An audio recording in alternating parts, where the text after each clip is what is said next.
Welcome to Changing the Narrative with Red and Stace. And we're here to share our lives and our journey in South Africa. If you or someone that you know is looking to visit or move to South Africa, you are in the right place. We're here to talk about what you need to know to visit South Africa. I know that sometimes visiting a new country can be scary. I know there's a lot of information about Africa and a lot of it's not positive, to be honest. But we're here to tell you what you really need to know if you want to experience the beauty of South Africa. Yeebo. Let's go. Yes. All right. So flights to South Africa, that's going to be like your first thing that you're going to look at. How much is it going to cost? What do you need to do beforehand? And it's actually pretty easy. You agree? I agree. It's pretty easy. So by you saying it's pretty easy, are you saying you don't need like a travel company? No, you don't need a travel company. You don't need to get vaccines or anything like that. Like, it's really, really easy. So there's a whole lot of airlines that fly to South Africa. The prices range a lot. Most prices that we see are around the $1,200 to $1,800 US dollar range. We typically fly Delta. Delta flies direct from Newark, New Jersey, and from Atlanta. So you have to get, a flight to either one of those cities, and you'll be able to fly direct here. Qatar also flies to South Africa. Those flights are typically a little bit longer because they have connections in the EU and in Europe before they come to South Africa. I find they're a bit more comfortable. The food tastes better. The service is better. So if you're willing to be on the plane for a little bit longer, you will have probably better service on Qatar. But we usually fly Delta because we have Amex cards and we get a lot of bonuses and stuff like that for booking our flights with Delta. Let me know if you want me to do another video on like travel hacks and stuff with Delta and Amex, because I'm telling you, you get a lot of benefits and it works out at the end for you. Yeah. So there's like I said, it's a lot of airlines that fly back and forth between South Africa. Whatever you're familiar with, if you have points, whatever the case is, use your points, whatever is convenient for you. It just, Delta, I find, has shorter flights. Yeah. And that's what's most important for us, to spend as little time as possible cramped up in the seat. Yeah. Yeah. Because we're trying to get to Johannesburg. Yes. So the next thing is once you arrive in South Africa. So once you arrive what? Once you arrive in South Africa. What would you do? At the OR Tambo airport. So we need to talk about the airport then. Mm-hmm. The airport really, really surprised me on every trip that we got here, because it's an amazing airport. It's big, it's beautiful. It has casinos, so if there's a lot of Americans like to gamble, so you can just stop. Everybody likes to gamble. You can just stop through, at the slots, the ton of restaurants, lounges. The only issue is, depending on what time you arrive. If you arrive too early, it's gonna be dead. Or too late, it's gonna be dead. So if you arrive like, let's say 9 o'clock in the morning, 10 o'clock in the morning, you might see the live airport thinking it's a casino or something like that, because it is really, really nice and really, really like, wow. You're not going to see a whole lot when you land, because they kind of corral you to the customs area, but when you leave, then you'll be able to see a lot more of the airport. But it is big and beautiful. You're not going to see too much of it when you come in, because they're going to hustle you to the customs area. So let's speak about customs a little bit. So once you get off the plane, there's going to be a lot of people rushing to customs. Mm-hmm. What I suggest, and what we did on our last trip, was go to the bathroom and freshen up. Mm-hmm. So by the time you get there, brush your teeth, wash your face, use the bathroom, do whatever you got to do. The lines have shrunk a whole lot. Because if you rush when everybody else rushing, you might spend 20, 30, 45 minutes in the line. When we did our last trip, we went basically straight to the to customs to the agents. Yeah, we walked right through the line and we were next. So that's a good thing. Go freshen up, and then go to customs. Yeah, it's not a real benefit to rushing. It's gonna be a whole bunch of people trying to get Ubers and cabs and stuff all at the same time. Well, that's before customs. I mean, that's after customs. Yeah, it's after customs. I'm just saying, like the whole thing rolls into this mad rush of a whole bunch of people trying to do the same thing at the same time. Yes. So just take like 15, 20 minutes, go to the bathroom, like Stacey said, freshen up, and you'll get there and hopefully the line will clear it up a little bit. Yeah. All right. So about the visas. So once they get you to the customs line, you follow all the signs to get to customs. You'll wait in line. The only thing that you're gonna need is your passport. That's it. You want to make sure you have 2 clean pages, and ideally you want to have at least 6 months before your passport expires, but minimum 30 days past your departure date, or they won't let you in. Your stamp is essentially your visa. The visa. You don't have to pay anything. It's free. If you're a U.S. citizen or you're on a prescribed list of countries, you don't need anything else except your passport. And I'll put a link in the description to the South African Department of Safety that shows, what countries apply. So U.S., we know for sure all you need is your passport. And it's good for 90 days.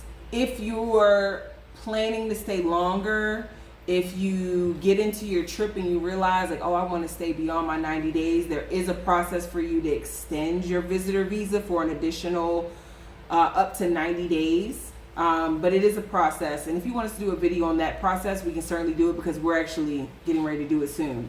So just let us know. The next thing that you're going to go through after you've gone through customs, you've gotten your stamp, you're going to go pick up your luggage.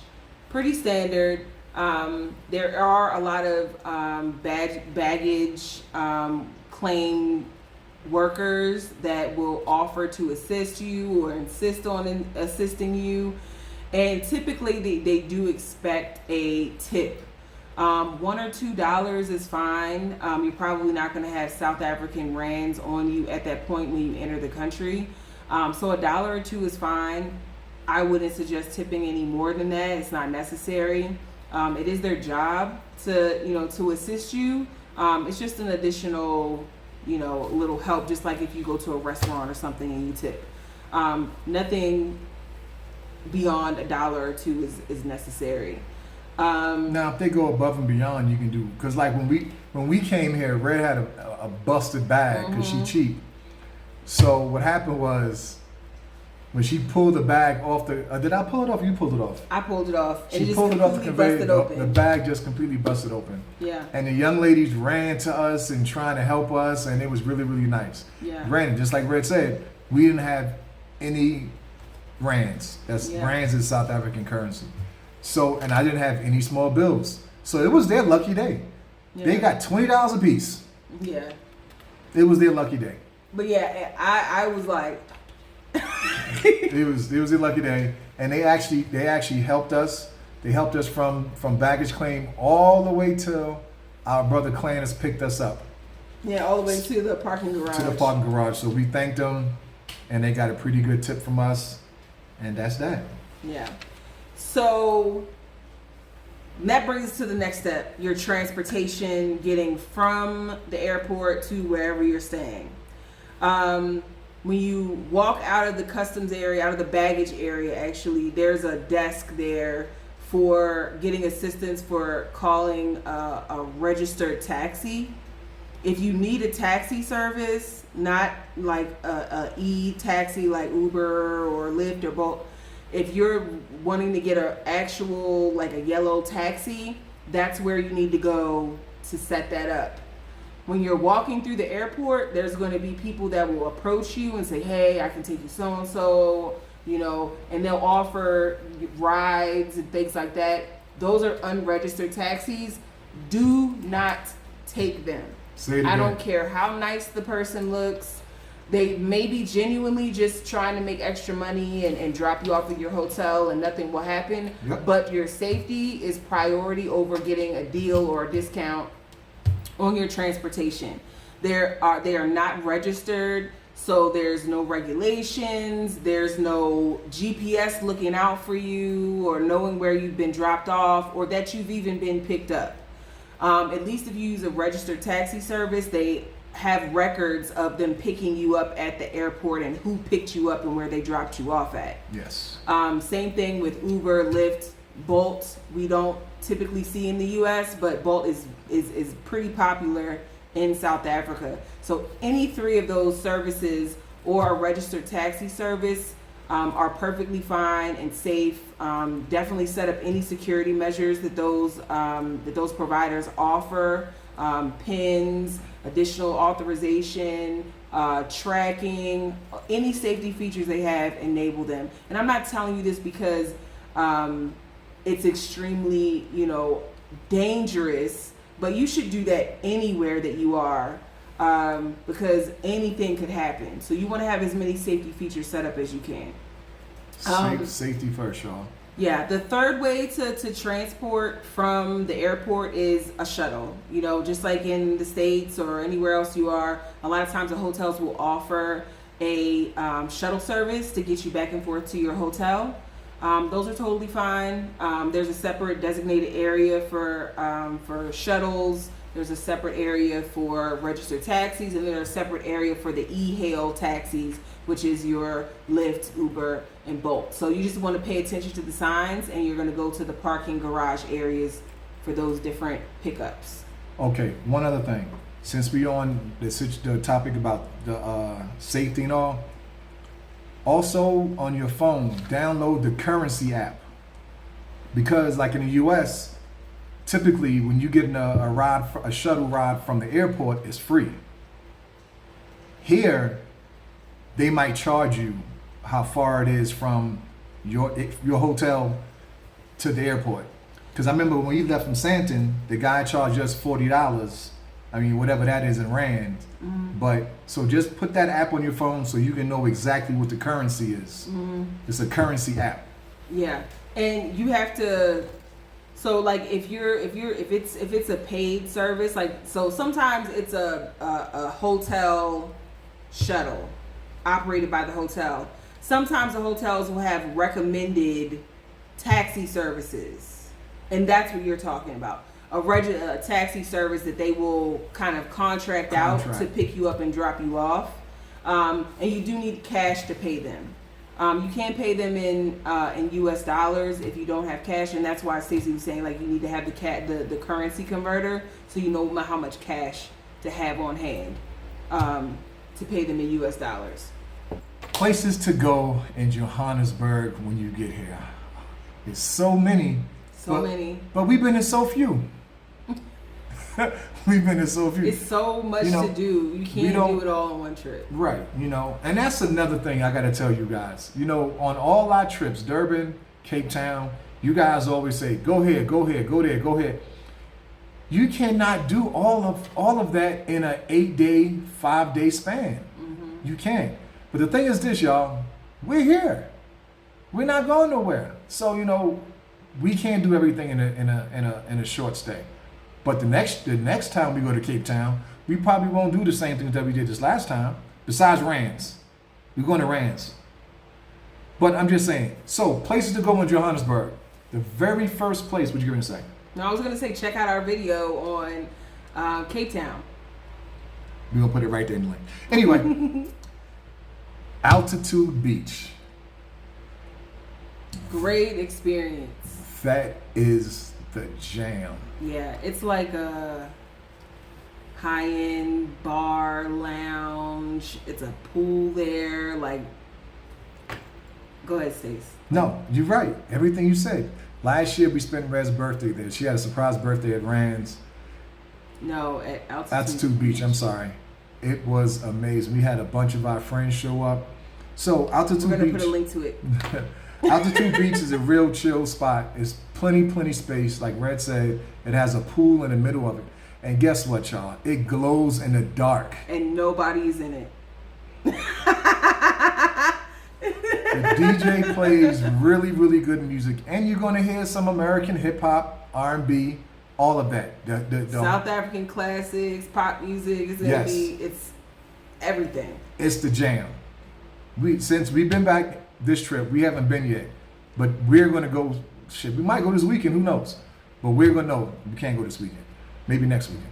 I'm gonna cut that out. The other place is Rockets. I really like Rockets. It's a little smaller. It seemed like it's a little for the younger crowd maybe, but they be jamming too. It's jam packed. And it's jam packed. It's jam packed. You gotta get there. I mean, I don't want to say like early. Like you don't need to get there at 5 o'clock, but by 8, 9 o'clock, like it's packed. If you are one of those people that you need space, then you need to make sure that you book a section. Because otherwise, it's just like a really cramped situation. Yeah, it's shoulder to shoulder trying to get through there to get drinks. You're yelling at the bartender, especially on Fridays and Saturday nights. But it's nice. Yeah, it's nice. They have good food. Like Altitude Beach has really good food too. If you like sushi, Altitude Beach has really good sushi. But both of those places are really nice party spots, and everybody is going there on Friday and Saturday nights. Yeah. So that's the nightlife. So now let's talk about during the daytime things that you can do in Johannesburg. Because everybody not coming just to party. You know, people want to learn stuff. Mm-hmm. So you can go to Mandela Square Mall, but you won't learn anything there. But you know, you can go there. You will, because when you go to Mandela Square Mall, like they have all these like little statues and stuff. Yeah. And they have like QR codes that are in certain places. It's almost like a seek and find or something. Yeah, you're right. But there's QR codes. You can scan the QR codes and it'll give you information about history and Mandela and all that kind of stuff. So it can be educational. Yeah, it can be. You're right. You're right. There's a bunch of places to eat. Yeah. Then you got stores. Then you got the Mandela House you can go to. You got the prison, the actual prison that Mandela was in. You can actually tour that place also. Mm-hmm. We did that. The Soweto tours, that is really nice. And you got to keep an open mind. That's where a lot of the stuff happened here.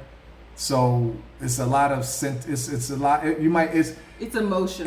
Right, there you go. It's very emotional. If the tour guide tells you the story behind Soweto. Yeah, and the way we went through our Soweto tour, we ended it at the Hector Peterson Museum. That's emotional all by itself. It's so emotional because there's a lot of parallels between like what Black people went through in the 60s during Jim Crow and all that kind of stuff. So it's really emotional because it's like you really feel it in a different way. You know what I'm saying? So definitely go to Soweto. Make sure that you book with a registered tour agency. You don't need a tour company to sponsor your whole entire trip. You can just pick and choose the things that you want to do and find a tour company to just take you to those things on those days that you want to do them. Like you don't have to have them sponsor and schedule your whole entire trip. Yeah. But carry on, go ahead. Yeah, you got museums you can go to, you got game drives you can go to also. But I definitely agree with Red because you don't want to be busy every day, all day. You need time to actually just relax. You know, if you're here for 12 days and you just ripping and running for all 12 days, you're going to wear yourself out. Mm-hmm. You know what I'm saying? So just research and figure out what you want to do and do it that way. A tour guide is cool if you just want somebody to plan everything for you for your whole 12 days. Mm-hmm. But now you on their schedule. If they say be downstairs at the hotel, the shuttle at 9 o'clock, you have to be there at 9 o'clock. Yeah, or you're wasting your money. Oh, you know what I'm saying? So Yeah, look at and it that way. typically they also they upcharge a lot for for drivers and getting into all these different places. And if you organize it yourself, you'll save yourself a lot of money. A lot of money. Like you can Uber to 90% of the places that people really want to go. And if it's further away, like you can hire a driver. Yeah, you can get a driver. You can get a driver through Uber. You can get a driver through the hotel. Or you know what? Contact us. We know somebody that'll give you the best tour of your life. Yeah. You know, and to piggyback on what Red just said, as far as the hotels actually have guides to where they'll tell you where you can go at, like brochures or little pieces of papers that says, you know, on Tuesday at 8 o'clock, this bus is going to Mandela Square.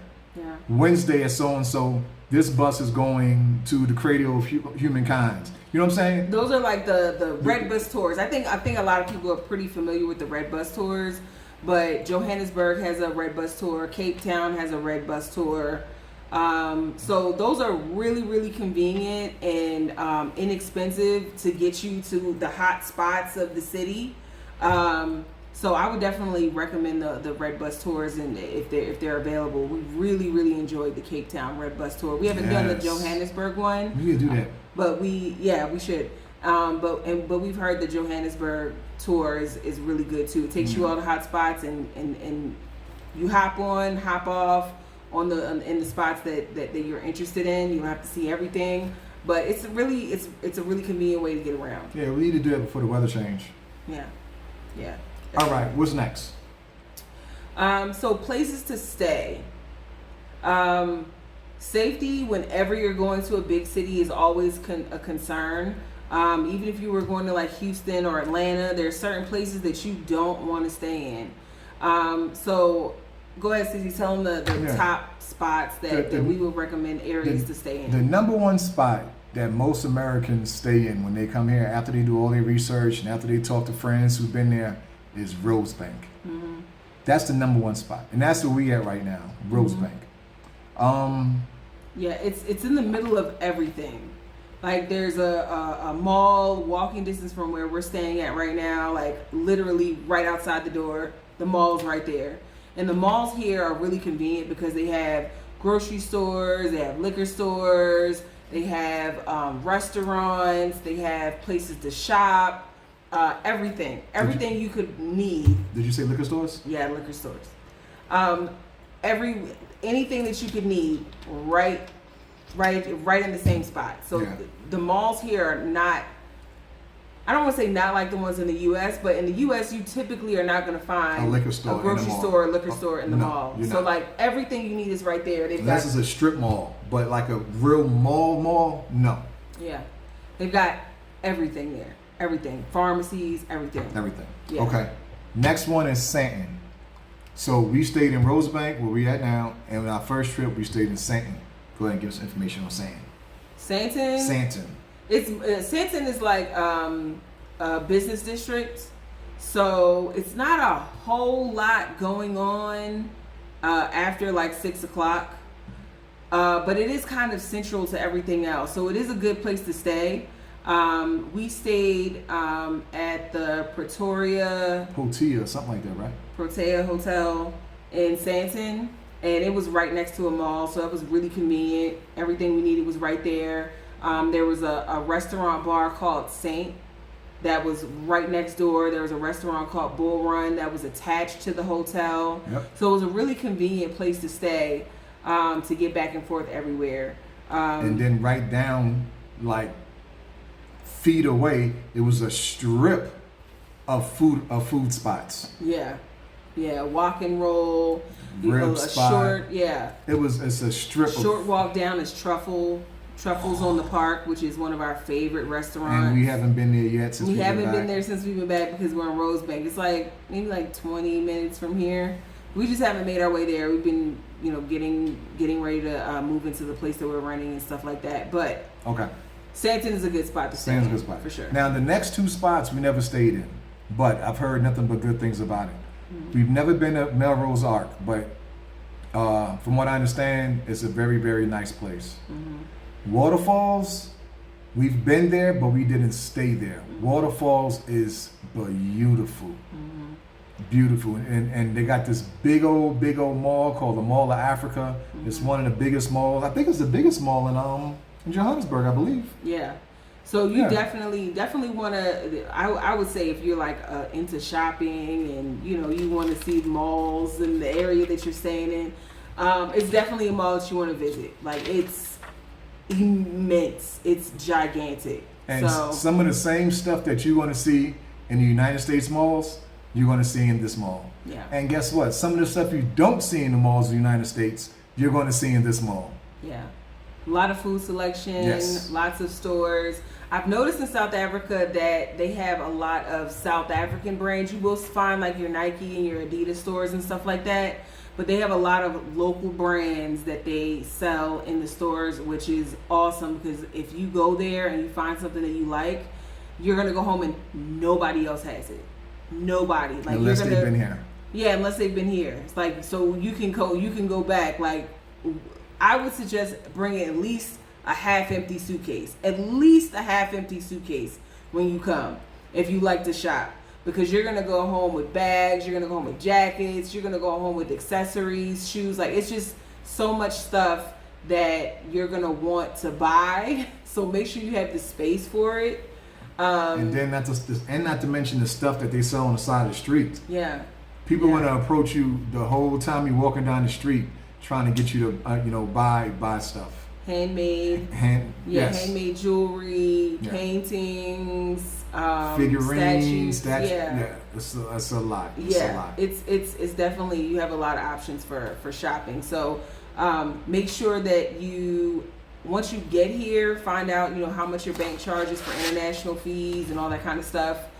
We've been able to use our Amex card pretty much everywhere we go. There's some places that don't accept Amex just because they have higher transaction fees, but your Visa or your MasterCard, debit card, or credit card work here.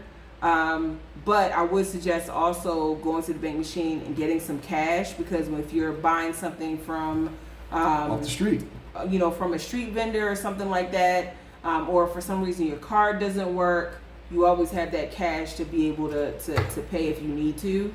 So definitely do that. And also take a look at like Stacey said, make sure you download that currency converter so that you kind of have an idea of how much cash you need to have on hand for certain things. Yeah. The phones. Talk about the phone situation. Good point. So we have T-Mobile, and T-Mobile has a plan where you can have international data, text messaging without an additional charge with I think it's the One plan, something like that, or the Global One plan, something like that. So check with your provider if they have any type of plans that offer international coverage. We do have to pay by the minute for phone calls, but we just use, Skype or Google Meet or WhatsApp. WhatsApp is a great app to have, for sending messages, phone calls, everything like that. So make sure you have those communication methods set up before you leave. Make sure that the people that you talk to frequently or people that need to get in contact with you, make sure that they have, your WhatsApp contact information, that they've got Google Meets or Skype or whatever you're going to use installed in their phone, so that you can contact them free and cheap as long as you have internet and Wi-Fi. All right. So this is the very last thing, y'all. What things do you need to bring with you when you visit South Africa? Mm-hmm. Bring your own soaps and hair products, conditioners, face washes. Bring all of that stuff with you. Like, just get those travel size things and fill them up with the products that you need. Because sometimes it's difficult or expensive to buy the American products that you're used to in South Africa. So make sure that you bring all of those things with you. I would also say, like, as far as food is concerned, there's some things that you can find comparable products here, but you're going to be like, oh, I wish I had my Red Hot. They have Tabasco sauce here. It's not Red Hot though. I don't like Tabasco sauce. It's not the same thing as Red Hot or Texas Pete. So if you have like a specific hot sauce that's outside of Tabasco sauce, you might want to bring that if it's something that you're like, I need to put this on my eggs, or I need this for my fried chicken, or whatever the case is. Bring it with you. Hey, bring a washcloth. Yo, I'm dead serious too. Bring a washcloth. And you heavier people, bring a towel too. Yeah, if you like me, I can't use a regular like hotel towel. I need, I got a gut. I got a man gut. So, funny story. Bring a washcloth. Funny story. We were in Durban, and we asked our friend that was with us, why are there no washcloths anywhere? Because in the States, you stay in an Airbnb, you stay in a hotel, they have washcloths and towels. But here, we were like, there's towels, but no washcloth. And to be honest, I started thinking like, oh my God, do people in South Africa, do they not use washcloths? And I was like upset because in the States, like, we clown people for not using washcloths. So I was like, no, that can't be it.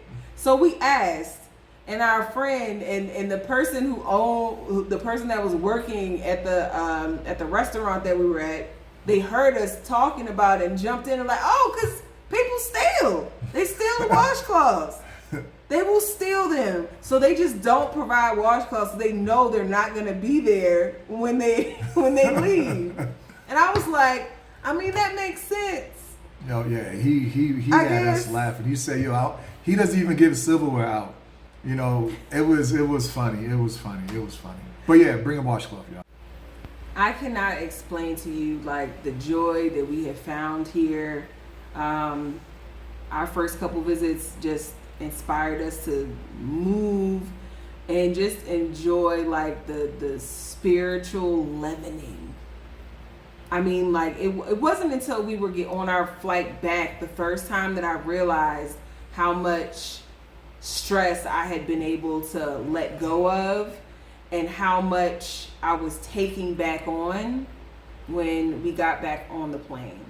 I mean, it was a spiritual journey. Like, be open to talk to people. Like, don't be so closed off, especially if you're in a tour group. They kind of isolate you to a degree with other American people, and really the only people that you talk to that are not American are like the drivers and things like that. So be open to talking to people and asking them questions. Like, as long as you are humble and you're open and you're willing to learn, people will share with you. They'll share their opinions. You will learn a lot. So just come here with an open heart and open mind, and I'm telling you, like, it will be one of the best experiences that you've had in your life, and it might inspire you to move like it did us. I'm gonna tell y'all, the people that give you the best information, the Uber drivers. Oh yeah. You'll get all kind of information. Uber drivers, they have a news channel. I have a way of like making people come out their shell a little bit. So when I start talking to Uber drivers, it be uncut, in this, F that. I mean, it's raw and uncut. Raw and uncut. If I can record it, theories. If I can record it, y'all be like, what in the is going on? Yeah. So talk to the Uber drivers. Maybe we should have another series like Uber driver confessions. Oh man, the Uber drivers is where it's at. It really is. You get so much information. Uncut So much too. information. Uncut. Whether it's good, bad, you know, indifferent, whatever it is, they gonna give you the scoop. The scoop. They gonna give you the scoop. Yes. So. Well, we hope you enjoyed this video. We hope that this information was helpful. We hope that it encouraged you to subscribe to our channel. We release content 2 or 3 times a week, and we're always talking about South Africa, the things that we're learning, the journey that we're on. Our next couple of videos are going to be about us renting our new house. We're supposed to be moving in on Friday. So we're going to have a video about that. A video about our expenses, like what we spend on power, food, all that kind of stuff. We're going to be talking about, you know, how much it costs for us to furnish our house. So lots of good information, you know, if you're planning on moving or visiting or staying here for a long period of time, information that's going to be very useful. So we hope you enjoyed, and we'll see you soon. Last thing, we got bloopers coming too. So stay tuned for the bloopers. Stay tuned for the bloopers at the end. Don't click off the video. Starting now. It looks good. But it seems like I'm still looking to the right though, and I'm looking straight. Why don't you look straight? I am looking straight. Where's the camera at? It's right here? Look right there. Oh, shucks. Yeah, I'm going to tell you something. For real talk, I'm thinking the phone. I can't sit up straight like. Maybe because your head too big and your neck ain't strong enough. Maybe it's because you too big. Don't make me talk about your daddy. I mean, why do your head look so big?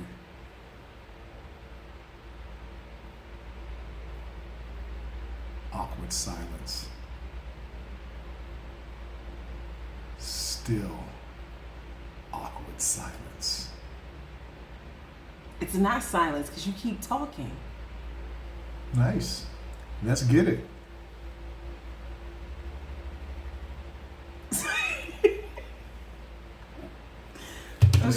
This is what I got to deal with.